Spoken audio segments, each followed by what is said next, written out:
Je sais que nombreux sont ceux-là qui s'apprêtent à venir répondre à l'appel de la nation. Beaucoup sont déjà en coopérative, d'autres 5, 10, 15 personnes. Je vais vous donner 3 types de personnes, 3 catégories de personnes qu'il faut éviter à tout prix, qu'ils soient dans vos différents groupes.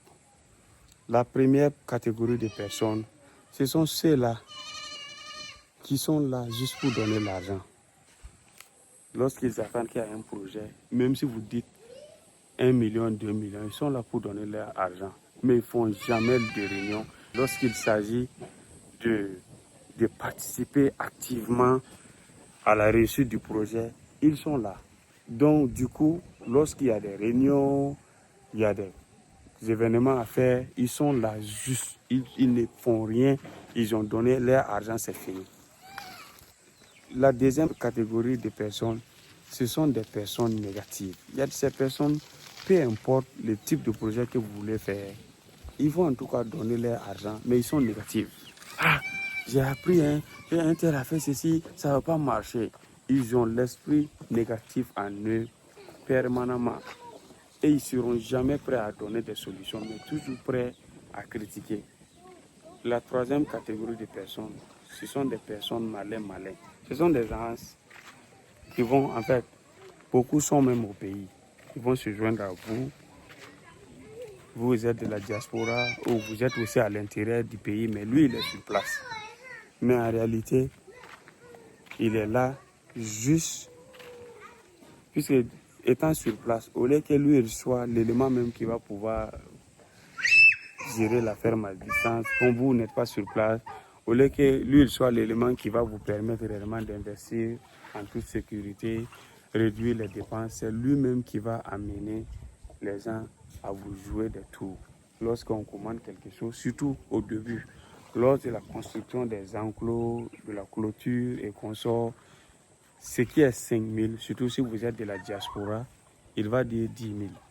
Et les 5 000, il va partager avec ces personnes-là qui vont faire le job. Donc du coup, il devient l'entrepreneur dans l'entreprise. C'est vrai, il fait partie de votre coopérative ou de votre, je ne sais pas, association, mais chaque fois qu'il y a des dépenses à faire, au lieu que lui, il vous aide à avoir les choses moins chères, il y a de ces trucs même qui n'ont pas besoin de beaucoup de déplacements, il y a de ces trucs même qu'on peut faire gratuitement, mais il va vous charger.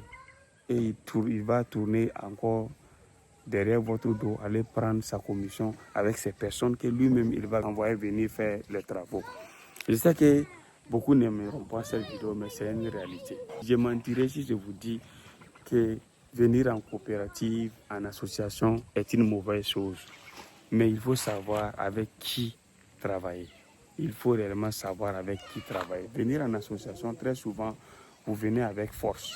Vous venez avec force parce que tout simplement, vous venez avec force plus que nous qui avons voulu investir en solo. Mais si vous ne faites pas le bon choix des partenaires, vous allez taper 3 ans, 4 ans sans que votre projet n'avance.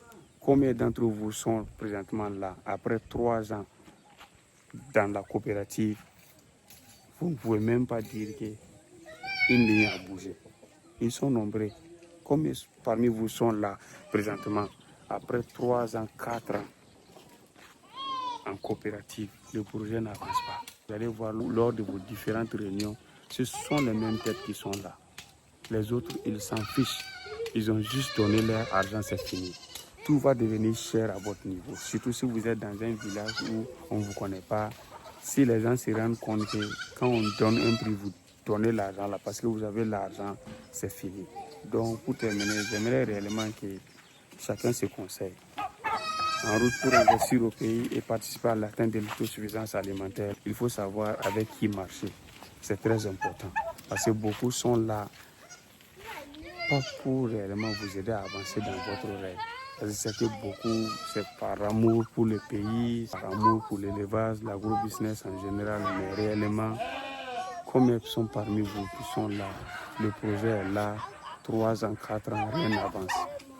Rien n'avance. Rien n'avance. Tout simplement, vous avez fait le choix des mauvais partenaires.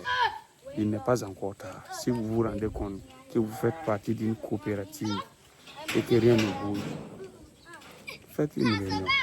voyez-vous. Faites une réunion, voyez-vous. Si ces personnes-là ne changent pas, je pense qu'il n'est pas encore tard. Changer de cap.